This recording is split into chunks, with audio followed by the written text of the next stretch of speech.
Vocês devem estar lembrados daquele caso da mulher que se negou a ter relações sexuais com um homem que ela conheceu em um bar lá no Jardim Petrópolis. Estão lembrados?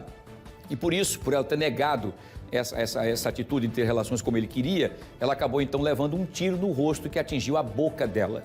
E agora sim eu vou trazer a Maria Maciel ao vivo, porque ela está trazendo aqui para a gente agora novidades sobre esse caso e a gente quer saber.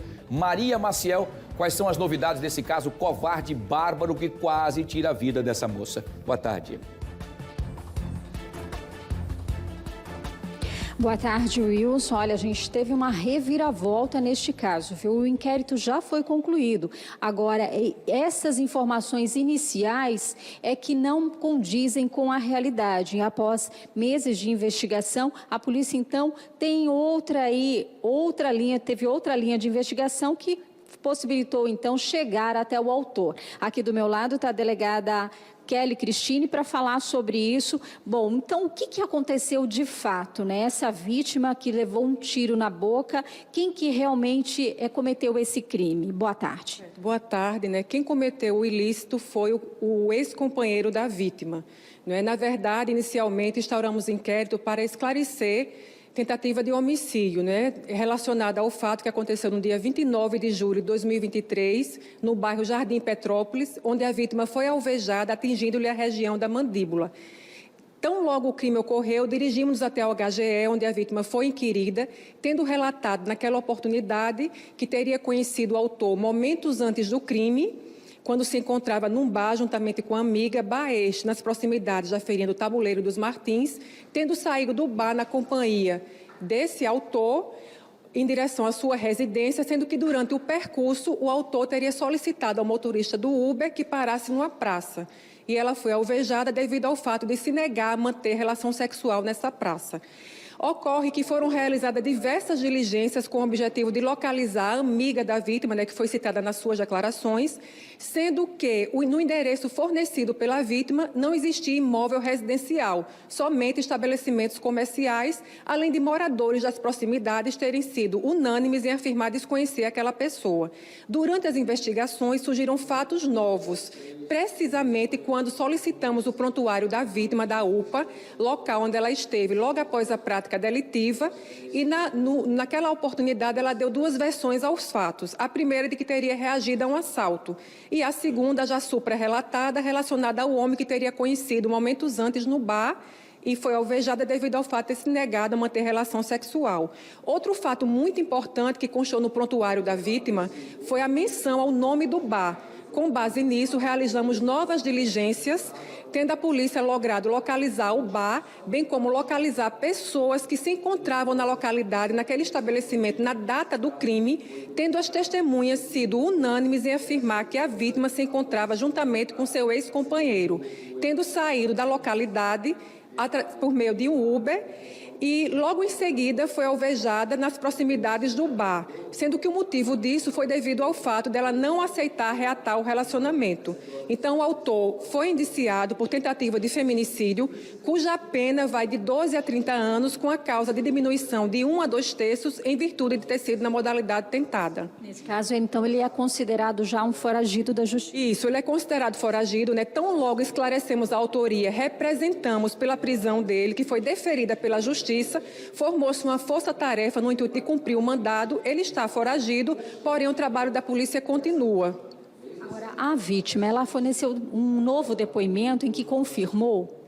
Certo. Olhe bem, a vítima ela ficou hospitalizada durante praticamente quase um mês. Então, o inquérito foi concluído, vai ser remetido à Justiça, mas as diligências posteriores serão enviadas em autos complementares, incluindo aí a nova reinquirição da vítima, né? Essa versão inicial que ela deu, não narrando a autoria delitiva, se deve sobretudo pelo medo, né? Já vista que o autor é um indivíduo altamente periculoso, com envolvimento em crimes de homicídio, de tráfico. Certo, obrigada, delegada, pelas informações. A gente tem, então, a conclusão desse inquérito, né, dessa vítima que acabou inventando essa história com medo, né, de dizer que tinha sido ex-companheiro e esse medo dela. E é sobre isso que a gente continua aqui falando em relação à violência contra a mulher. A delegada Ana Luísa Nogueira está aqui do meu lado, que é coordenadora da Delegacia da Mulher, justamente para falar um pouquinho sobre isso também, né? Esse medo, muitas mulheres ainda têm medo de denunciar o agressor.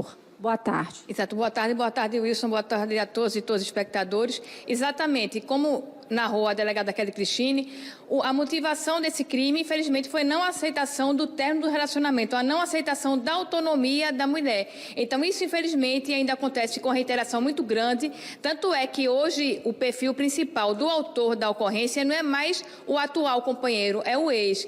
Então, isso termina vislumbrando aí a reiteração dessa conduta de agressores de acharem que são proprietários da mulher, que a mulher é posse, é propriedade dele.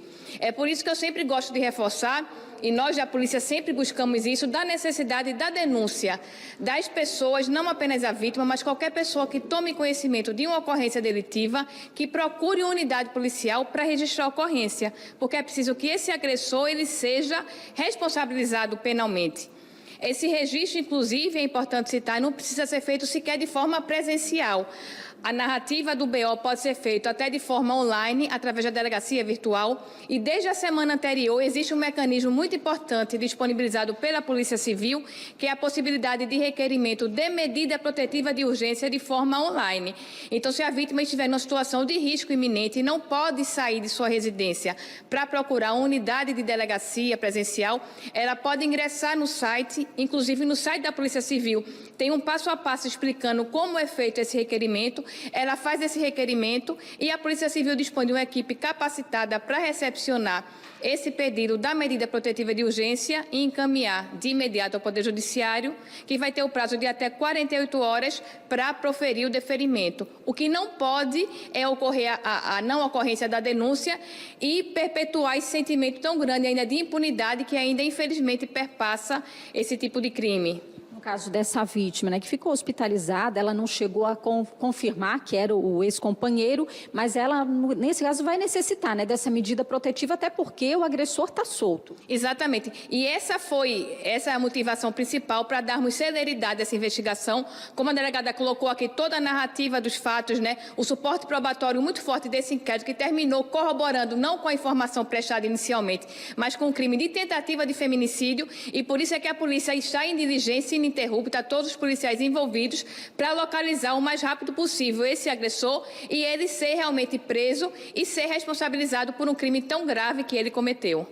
Okay, muito obrigada, delegada, pelas informações. A gente tem, então, o desfecho desse caso, só que o agressor está solto, né? E agora o trabalho da polícia continua, que é justamente na tentativa de localizá-lo e prendê-lo para que ele possa pagar por esse crime. É com você, Wilson.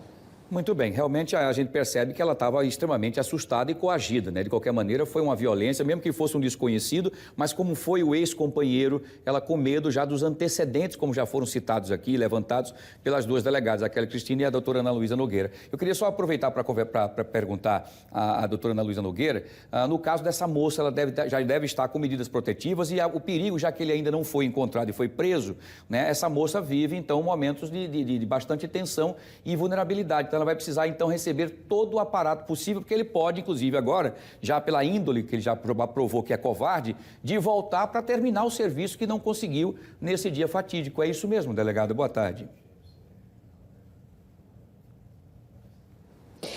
O Wilson está perguntando o seguinte, delegada, nesse caso, a vítima, ela vai ter que tipo de suporte? Vai ter essa medida protetiva porque ela corre um risco real ali, já que ele está solto e pode voltar até para tentar se vingar por conta disso. Exatamente. Ela ainda se encontra hospitalizada, mas já foram tomadas todas as medidas possíveis com relação à manutenção da salvaguarda da integridade física dela e tão logo ela saia, haverá todo esse acompanhamento, inclusive a possibilidade dela ser encaminhada a uma casa-abrigo, se assim ela quiser, para realmente proferir a salvaguarda da integridade física dessa vítima.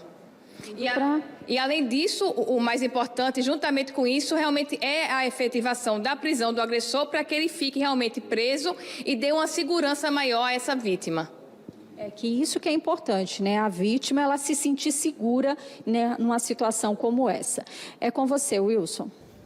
Muito bem, Maria, eu vou só para a gente complementar, o nosso tempo está bastante apertadinho, mas é importante, umas dificuldades que a gente sente, eu não sei se a polícia talvez esteja naquela situação do abuso de autoridade em relação a não poder mostrar a foto, porque até então a gente fala, ó, quem tiver alguma informação, mas quem conhece ele, o ex-companheiro dessa moça nessa situação. Mas para a grande população, para ajudar a polícia através do 81, o ideal é que tivéssemos a foto dele, né, como está acontecendo, por exemplo, com o caso do Leandro, que matou a Mônica em São José da Tapera, né, o Maria. Então a gente quer saber por que a foto dele ainda não foi estampada para que as pessoas possam ajudar a polícia a fazer com que a polícia consiga chegar até ele e prendê-lo.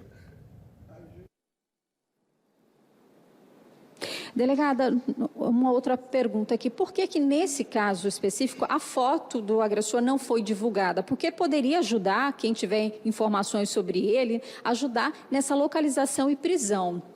Essa informação é importante, eu estava até conversando com o pessoal da ASCOM, aqui da assessoria da Polícia Civil, porque há alguns regramentos, sobretudo aqui no estado de Alagoas, com relação à possibilidade de crime de abuso de autoridade na divulgação de fotografias de suspeitos. Então, esse pleito vai ser levado para os órgãos aqui de assessoria da Polícia Civil e, havendo a possibilidade de divulgação, será fornecido, se não incorrer aí no crime de abuso de autoridade, que ainda prevê aí uma série de penalidades e uma série de restrições nessa divulgação de nomes, identificação e também fotografias do autor do fato.